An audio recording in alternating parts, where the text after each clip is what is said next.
السلام علیکم دوستو، کیسے ہیں آپ؟ ٹھیک ہیں؟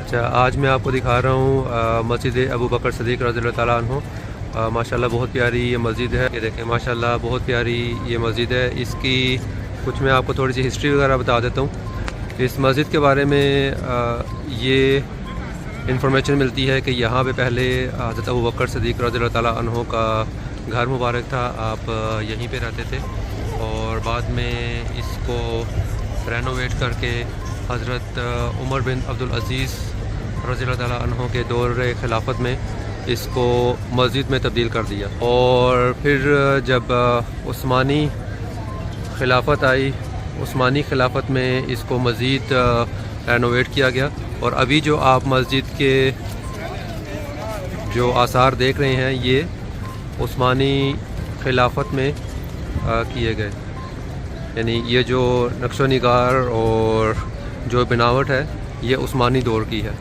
اس مسجد کا ایک ہی گنبد ہے، یہ دیکھیں ایک گنبد ہے، اور مینار بھی اس کا ایک ہی ہے، یہ دیکھیں ایک مینار ہے اور ایک گنبد ہے۔